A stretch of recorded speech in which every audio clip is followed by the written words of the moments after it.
Hello everyone, इस video में discuss करेंगे सिलेजिनेला की एक्सटर्नल मॉर्फोलॉजी के बारे में एंड अपकमिंग वीडियोस में हम इसकी एनाटॉमी एंड रिप्रोडक्शन के बारे में डिस्कस करेंगे। तो सिलेजिनेला की जो मॉर्फोलॉजी है, अगर हम उसको देखें भाई, ये उसके स्ट्रक्चर्स को देखें, तो इस सबसे फर्स्ट हम देखेंगे कि इसकी सिस्टमेटिक पोजिशन क्या होती है। टेरिडोफाइटा या फिर ट्रैक्योफाइटा से ये बिलोंग करता है। डिवीजन इसकी लाइकोप्सिडा होती है या फिर लाइकोफाइटा होती है। क्लास इसकी लाइकोपोडीनी होती है एंड ऑर्डर इसका सिलिजिनेल्स होता है, या तो इसका ऑर्डर लिंगुलोप्सिडा होता है। इसके अलावा इसकी फैमिली जो है सिलिजिनेसी होती है एंड इसका जो जीनस है या फिर टाइप है वो है सिलेजिनेला। ठीक है, तो ये इसकी सिस्टमेटिक पोजीशन है। इसके बाद नेक्स्ट हम देखेंगे कि इसका डिस्ट्रीब्यूशन क्या है। जो सिलेजिनेला जीनस है और इसका जो ऑर्डर है सिलेजिनेल्स, इसका अकेला ही जीवित सदस्य लिविंग मेंबर है।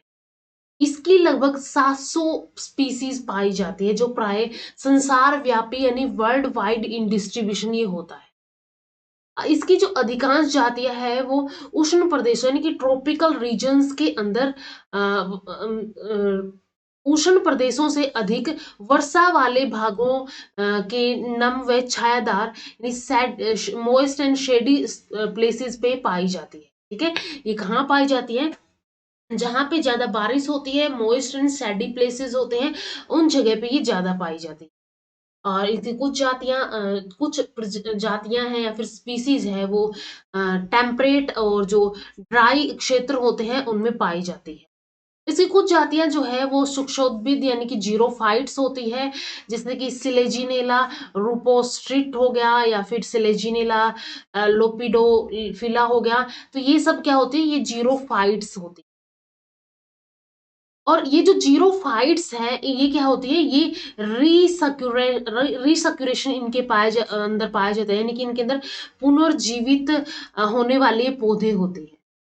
क्योंकि अगर ये जो क्या कर लेते हैं, अपने आप को, इनकी जो पत्तियां हैं वो अपने आप को ऐसे स्ट्रक्चर में बना लेती हैं। ठीक है, और ये ड्राई हो जाती है तो ऐसा लगता है कि जैसे ये क्या हो गई है, बिल्कुल डेड हो गई है। और वापिस से ये जब पानी या फिर नमी के कांटेक्ट में आएंगी तो वापिस से ये खुल जाती है और ये क्या हो जाती है, एक तरह से इसको हम बोल सकते हैं कि पुनर्जीवित हो गई। तो ये कैसे होते हैं? पुनर्जीवित होने वाले पौधे होते हैं। ये सूक्ष्म अवस्थाओं में गोल होकर, ठीक है, ऐसे गोल होकर सघन समूह यानी डेंस मास बना लेते हैं तथा नम अवस्था आने पर फैलकर फिर से सीधे हो जाते हैं, इसलिए इनको पुनर्जीवित होने वाले पौधे कहा जाता है। तो सिलेजिनेला क्या है? सिलेजिनेला के अंदर जो सिलेजिनेल्स जो है, इसका एक सिलेजिनेला जो है एक सिलेजिनेल्स का एक जीवित सदस्य है। ठीक है, अकेला जीवित सदस्य है। इसके बाद इसकी 700 जातियां पाई जाती है, जो कि वर्ल्ड वाइड डिस्ट्रीब्यूशन में होती है। और मोस्टली जो मॉइस्ट और शेडी प्लेसेस होते हैं, नम और छायादार भाग होते हैं, स्थान होते हैं, वहां पे पाई जाती है। इसके अलावा कुछ जो इसकी जातियां हैं वो शीत और शुष्क स्थानों पे भी पाई जाती है, और कुछ जीरोफाइट्स भी होते हैं। और जीरोफाइट्स के अंदर पुनर्जीवित होने वाले इनको पौधे कहा जाता है, क्योंकि जब ड्राई सीजन आता है, शुष्क अवस्था आती है, उस टाइम पे ये गोल होकर सघन समूह एंड डेंस मास बना लेते हैं और फिर से नम अवस्था आने पर फैलकर सीधे हो जाते हैं। भारतवर्ष में सिलेजिनेला की लगभग 5 जातियां पाई जाती है, जो प्राय पूर्वी व पश्चिम हिमालय तथा दक्षिणी भारत की पहाड़ियों में पाई जाती है। जैसे कुछ इंडियन स्पीसीज है, जैसे कि सिलेजिनेला क्रासियाना, सिलेजिनेला पैलिडिसिमा हो गया, सिलेजिनेला क्राइसोकोल्स हो गया, सिलेजिनेला क्राइसोराइजोस हो गया। तो ये कुछ स्पीसीज है जो कि क्या होती है, प्रमुख जो है इंडिया के अंदर पाई जाती है, इंडियन स्पीसीज। इसके बाद इसकी एक्सटर्नल मोर्फोलॉजी के अंदर जो सिलेजिनेला है, ये एक एवरग्रीन यानी कि सदैव हरा रहने वाला एक कोमल शाक यानी कि डेलिकेट हर्बेसियस पौधा होता है। ऐसा होता है, सदैव हरा रहता है, एवरग्रीन होता है, कभी सूखता नहीं है। और ये कोमल शाक यानी कि हर्बेसियस पौधा होता है, जो बीजाणु जनक यानी कि जो इसका स्पोरोफिटिक होता है, कि जो कि डिप्लॉयड होता है। ठीक है, कैसा होता है? इसके अंदर ये बीजाणु जनक होता है, यानी कि स्पोरोफिटिक होता है। इसके पादप कार्य यानी कि इसकी जो प्लांट बॉडी है, ये प्लांट बॉडी रूप या फिर फॉर्म या फिर शेप, इसका जो साइज है, विभिन्न जातियों में विभिन्न वेरिएशंस इसके अंदर पाई जाती है। ठीक है, इसकी प्लांट बॉडी के अंदर अलग अलग अलग अलग टाइप की साइज, फॉर्म, शेप इसकी पाई जाती है। और जैसे कि कुछ जातियां हो गई, जैसे कि वो क्रीपिंग होती है, शर्पी होती है, जैसे कि सिलेजिनेला क्रासियाना हो गई। कुछ जातियां जो इसकी इरेक्ट होती है, उदर्व होती है, जैसे कि सिलेजिनेला मार्टेंसी हो गई। और इसके अलावा हीरोनिम्स ने 1890 में इस जीनस के दो उपवंशों यानी कि सब जीनस में इसको विभाजित किया गया था। ठीक है, जो हीरोनिम्स है एक साइंटिस्ट, इन्होंने क्या किया, इन्होंने 1890 के अंदर जो सिलेजिनेला है, ठीक है, सिलेजिनेला एक जीनस है, इस जीनस को दो सब जीनस के अंदर डिवाइड किया, जिनमें से सबसे फर्स्ट था होम्योफिल, होम्योफिल्म, और सेकंड था हेट्रोफिल्म। होम्योफिल्म के अंदर क्या होगा, इसके अंतर्गत आने वाली जातियां उधर्व यानी कि इरेक्ट होते हैं, जो कि कम शाखित होती है। इनमें सभी पत्तियां समान होती है। ठीक है, होमो, होमो का मीनिंग सेम होता है, तो इनके अंदर सब पत्तियां कैसी होती, सेम होती है, समान होती है, तथा तने पर सर्पिल यानी स्पाइरली रूप से अरेंज रहती। ठीक है, तने के ऊपर क्या होगी, तने के ऊपर ऐसे स्पाइरली रूप से अरेंज रहती है। एंड हेट्रोफिल्म के अंदर क्या होगा, इसके अंतर्गत आने वाली जातियां भूशायी यानी कि प्रोस्ट्रेट होती है। ठीक है, कैसी होगी, ये ऐसे इरेक्ट होती है और ये ऐसे प्रोस्ट्रेट होती है। ग्राउंड होगा और इसके प्रोस्ट्रेट होगी, तो इनको हम बोल सकते हैं कि ये क्रीपिंग होती है एक तरह से। तो प्रोस्ट्रेट होती है और इनकी शाखाएं जो है, इनकी शाखाएं या तो ऐसे निकल सकती है, इरेक्ट हो सकती है, सेमी इरेक्ट हो सकती है, या तो ये ऐसे क्रीपिंग टाइप की हो सकती है। ठीक है, इनकी शाखाएं जो है इरेक्ट हो सकती है, सेमी इरेक्ट हो सकती है, या तो ये क्रीपिंग टाइप की हो सकती है। और इनमें कुछ पत्तियां छोटी और कुछ बड़ी होती है, इसलिए इनको हेट्रोफिलम बोला जाता है। हेट्रो मीन्स डिफरेंट, तो कुछ पत्तियां छोटी होती है, कुछ पत्तियां इसके अंदर बड़ी होती है, अर्थात दो प्रकार की पत्तियां पाई जाती है। तो सिलेजिनेला के अंदर क्या है, सिलेजिनेला एक एवरग्रीन या फिर सदैव हरा रहने वाला एक डेलिकेट हर्बेसियस पौधा होता है, जो कि स्पोरोफिटिक होता है, यानी कि बीजाणुजनक होता है। इसकी प्लांट बॉडी जो है अलग अलग साइज की, अलग अलग शेप की पाई जा सकती है। इसके अलावा जो हीरोनिम्स हैं, उन्होंने 1890 के अंदर सिलेजिनेला जीनस को दो सब जीनस के अंदर डिवाइड किया। एक होता है होम्योफिलम, एक होता है हेट्रोफिलम। होम्योफिलम के अंदर सभी पत्तियां समान होती है और ये मोस्टली इरेक्ट होते हैं। हेट्रोफिलम के अंदर ये प्रोस्ट्रेट होते हैं और इसकी शाखाएं इरेक्ट, सेमी इरेक्ट और क्रीपिंग टाइप की हो सकती हैं। और इसके अंदर पत्तियां दो प्रकार की पाई जाती है, एक छोटी पत्तियां होती है एक टाइप की, और एक टाइप की बड़ी पत्तियां इसके अंदर पाई जाती हैं। जैसे कि ये देखिए हम मॉर्फोलॉजी, इसका ये जो प्लांट है, प्लांट कैसा है, ये प्लांट है एक स्पोरोफिटिक, या फिर इसको हम बोल सकते हैं बीजाणुजनक, जो कि डिप्लॉयड है। अब इसके अंदर ये क्या है, ये इरेक्ट है, यहाँ से इरेक्ट में ये लीव्स हो गई, इसके अंदर ये लीफलेट ब्रांचेस है जो कि रूट्स बियर कर रही है, ये स्टेम है, और ये यंग लीफलेस ब्रांच है जिसको राइजोफोर बोला जा रहा है। और इसके ऊपर यहाँ पे ये स्ट्रोबिलाई प्रेजेंट है। ठीक है, स्ट्रोबिलस जो होगी, तो स्ट्रोबिलाई इसके ऊपर प्रेजेंट है। तो ये स्ट्रक्चर इसके अंदर पाए जाते हैं। इसके बाद स्लेजिनेला क्रासियाना के अंदर क्या होता है, ये एक सामान्य भारतीय इंडियन स्पीसीज है। ठीक है, भारतीय स्पीसीज है जो कि हेट्रोफिलम सब जीनस के अंतर्गत आती है। यानी कि इस हेट्रोफिलम के अंदर क्या होगी, दो प्रकार की पत्तियां होंगी, बड़ी और छोटी प्रकार की इसके अंदर पत्तियां पाई जाएंगी।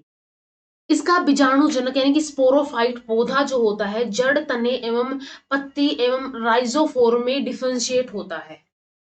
ठीक है, इसका स्पोरोफिटिक पौधा है, वो क्या होगा, उसके अंदर जड़ होंगी, इसके अंदर तना होगा, उसके अंदर पत्ती भी होंगी, और उसके अंदर राइजोफोर भी होगा। ठीक है, राइजोफोर भी होगा। इन सब पार्ट्स के अंदर डिफ्रेंशिएट होता है और लगभग 10 से 15 सेंटीमीटर से कई मीटर तक लंबा भी ये हो सकता है। ठीक है, स्लेजिनेला ग्रासियाना के अंदर क्या है, इसके अंदर इसकी ये एक हेट्रोफिलम सब जीनस से बिलोंग करता है, जो कि स्पोरोफिटिक पौधा है। और इसके अंदर जड़, तना, पत्ती, राइजोफोर में डिफरेंशिएट होता है और इस ये लगभग 10 से 15 सेंटीमीटर से लेकर कई मीटर्स तक लंबा हो सकता है।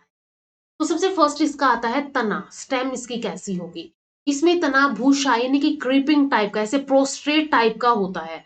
ये ऐसे जमीन हो गई और इसके ऊपर ऐसे क्रीप करता है, प्रोस्ट्रेट टाइप का होता है। द्वियुग्मिक शाखिक यानी कि डिक्टोमसली ब्रांच्ड होता है। ठीक है, ऐसे ऐसे इसके अंदर क्या होते हैं, ऐसे डिक्टोमसली ब्रांच्ड होते हैं ये। और सदे कोमल एवं यानी डेलिकेट एवं एवरग्रीन ये पौधा होता है।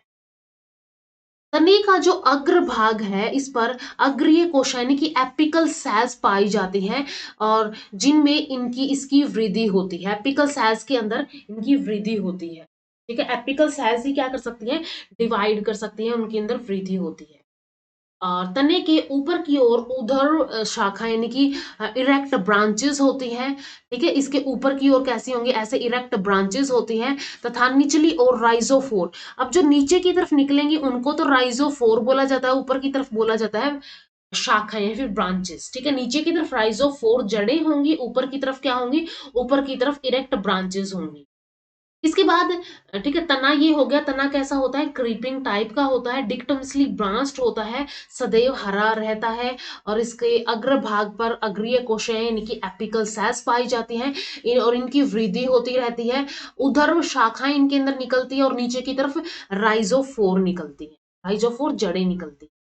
इसके बाद सेकंड पार्ट आता है यहाँ पे पत्ती यानी लीव्स जो होंगे यहाँ पे संपूर्ण तना एवं छोटी छोटी शाखाएं जो होती है पत्तियों द्वारा ढकी रहती है। जैसे यहाँ पे है, ये छोटी छोटी पत्तियों द्वारा इसकी जो स्टेम है वो बिल्कुल ढकी हुई है। ठीक है, तो संपूर्ण तना एवं शाखाएं छोटी छोटी पत्तियों द्वारा ढकी रहती है। पत्तियां प्राय छोटी और अंडाकार यानी ओवेट टाइप की होती है और प्रत्येक के मध्य में एक अशाखित मध्य शिरा। जैसे ये एक पत्ती हो गई, इस एक पत्ती के बीच में यहाँ पे क्या होती है, ये मिड रिब या फिर एक मध्य शिरा, यहाँ मध्य शिरा। और ये कैसी होती है, मिड रिब अशाखित होती है, यहाँ पे इससे कोई ब्रांचेस नहीं निकलती है। ठीक है, अशाखित मध्य शिरा इसके अंदर पाई जाती है। और इसके अलावा होम्योफिलम, होम्योफिलम जो होते हैं, होम्योफिलम जीनस के अंतर्गत आने वाली जातियां समस्त पत्तियां आकार व रचना समान होती है। ठीक है, जो होम्योफिलम के अंडर आएंगी उनके अंदर तो कैसी होती है, सारी पत्तियां समान ही होती है। लेकिन जो हेट्रोफिलम के अंडर आएंगी उसके अंदर क्या होती है, पत्तियां दो टाइप की होती है। और हेट्रोफिल्म के अंदर आने वाली पत्तियां दो प्रकार की होती है, कुछ पत्तियां छोटी और कुछ पत्तियां बड़ी होती है। और इसलिए इसको द्विरूपिक यानी कि डाइमोर्फिक इसको पत्तियां इनको बोल सकते हैं। वह इसमें इनमें तने पर पत्तियों के लगने का कर्म भी एक विशेष प्रकार का होता है।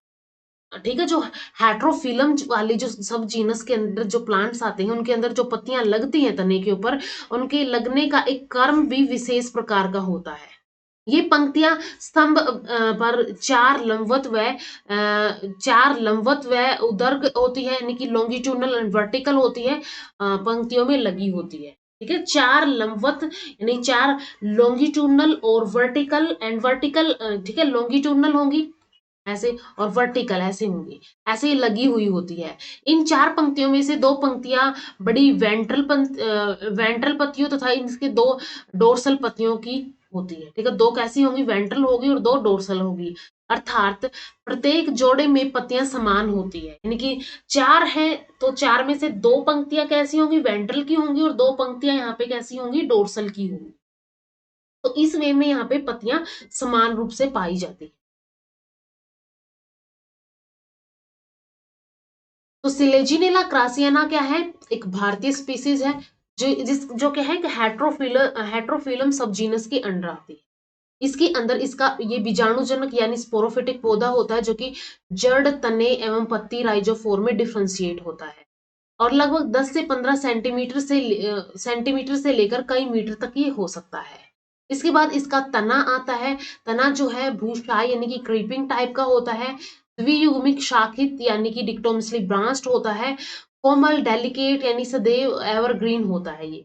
और तने के जो अग्रभाग है, अग्रभाग में अग्रीय कोशाएं पाई जाती है जिनके अंदर वृद्धि होती है। इसके बाद तने के ऊपर में ऊर्ध्व शाखाएं होती है, रेक्ट ब्रांचेस होती हैं और निचली ओर राइजोफोर जड़ें निकलती है। इसके बाद पत्ती जो है, पत्तियों में भी अगर हम देखें छोटी छोटी पत्तियों द्वारा पूरे संपूर्ण तना इसका ढका हुआ होता है। पत्तियां प्राय छोटी और अंडाकार होती है और प्रत्येक मध्य में एक शाखित मध्य सिरा यहाँ पे पाया जाता है। इसके बाद दो टाइप से यहाँ पे जीनस जो है, होम्योफिलम और हेट्रोफिलम सब जीनस। तो होम्योफिलस सब जीनस के अंदर क्या होता है, समस्त पत्तियां जो है वो आकार रचना में समान होती है। हेट्रोफिलम के अंदर क्या होता है, पत्तियां दो प्रकार की होती है, कुछ छोटी होती है कुछ बड़ी होती है, और इन पत्तियों को द्विरूपिक यानी कि डाइमोर्फिक इनको बोला जाता है। और इन वाले जीनस के अंदर क्या होता है, सब जीनस के अंदर पत्तियों के लगने का क्रम भी एक विशेष प्रकार का होता है। ये स्तंभ पर 4 लंबवत और ऊर्ध्व यानी कि लॉन्गिट्यूडनल एंड वर्टिकल पंक्तियों में लगी हुई होती है। दो जो पंक्तियां हैं बड़ी वेंट्रल पत्तियों की होती है, ठीक है, दो पंक्तियां कैसी होगी, बड़ी वेंट्रल पत्तियों की होंगी, एंड दो पंक्तियां जो है डोर्सल पत्तियों की होगी। तो पत्तियां कैसी होती है, प्रत्येक जोड़े में समान पत्तियां यहाँ पे पाई जाती है।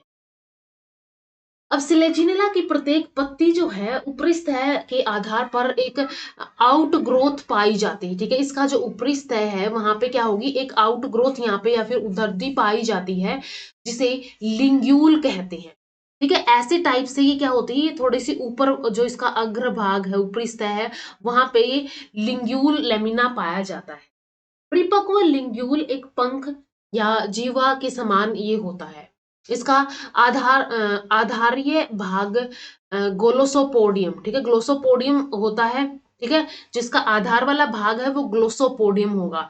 जैसे कि ये आधार वाला भाग है, इसको ग्लोसोपोडियम बोलते हैं, और इसके ऊपर जो लगा रहता है उसको लिंग्यूल बोलते हैं।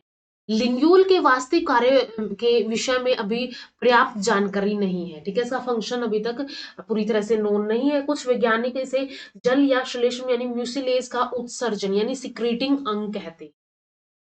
तो ये होता है यहाँ पे लिंग्यूल, ठीक है। लिंग्यूल क्या होता है, लिंग्यूल एक आउट ग्रोथ पाई जाती है पत्ती के ऊपरी सतह पे, बेस को ग्लोसोपोडियम बोलते हैं और ऊपर वाले सतह को क्या बोला जाता है, लिंग्यूल बोला जाता है।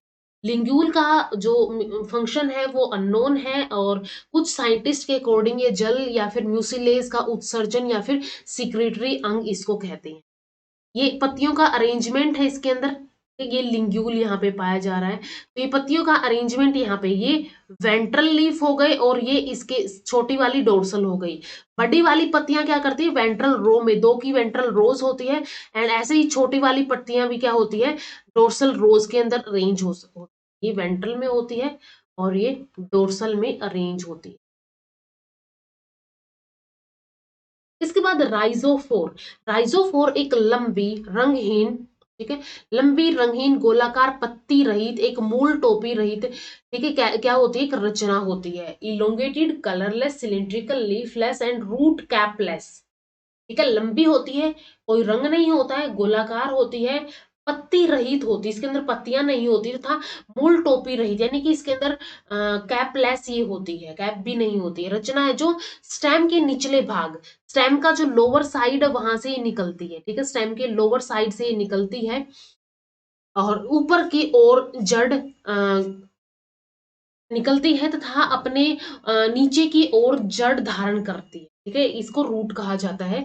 राइजोफोर शब्द एक ग्रीक शब्द से बना हुआ है, जिसमें राइजा जिसका मीनिंग होता है रूट, फोरा जिसका मीनिंग होता है बीरिंग यानी कि रूट बीरिंग, को राइजोफोर बोला जाता है। राइजोफोर सिलेजिनेला क्रासियाना में उपस्थित रहता है, कुछ जातियों में जैसे सिलेजिनेला कप्सीडेटा में नहीं पाया जाता है, ठीक है, कुछ के अंदर ये, कुछ स्पीसीज के अंदर ये पाया जाता है जैसे कि सिलेजिनेला क्रासियाना, एंड कुछ के अंदर नहीं भी पाया जाता है। तो ये राइजोफोर होता है, जो कैसी होती है, एक लंबी रंगहीन गोलाकार पत्ती रहित, इसके अंदर पत्तियां भी नहीं होती, तो ये पत्ती रहित होती है, और साथ में यहाँ पे कैप भी नहीं होती है, ठीक है, तो मूल जो इसकी कैप होती है फिर टोपी होती है वो भी नहीं होती है, ठीक है, और ये नीचे की साइड होती है। ये यहाँ पे अगर हम देखें इसके अंदर, तो ये लीफलेस ब्रांच बियरिंग रूट्स, ये लीफलेस ब्रांच है जो कि रूट्स बियर करती है, और इसको बोला जाता है राइजोफोर, ठीक है, इसको राइजोफोर बोला जाता है। जैसे यहाँ पे भी ये निकल रही है नीचे की साइड, नीचे की साइड ही निकलेगी। तो ये हो गया राइजोफोर। इसके बाद राइजोफोर जड़ से भिन्न है, ठीक है। राइजोफोर जो है ये कंप्लीटली हम इसको ये नहीं बोल सकते कि ये रूट्स है, ठीक है। राइजोफोर जड़ से भिन्न होती है, क्योंकि इसमें मूल टोपी यानी रूट कैप नहीं होती है, और यह स्तंभ से भी भिन्न होती है, स्टेम से भी भिन्न होती है, क्योंकि इसके अंदर पत्तियां नहीं होती है। अतः राइजोफोर की एक कार्कीय प्रकृति यानी कि मोर्फोलॉजिकल नेचर पर विभिन्न वैज्ञानिकों के भिन्न भिन्न मत है, जिनमें से जैसे कि वान टेगम ने बोला, हार्वे एंड फसेशु के मतानुसार राइजोफोर एक मूल टोपी रहित जड़ें हैं, ठीक है। राइजोफोर क्या है? कैपलेस रूट है, ठीक है। ये कैसे कैपलेस रूट है।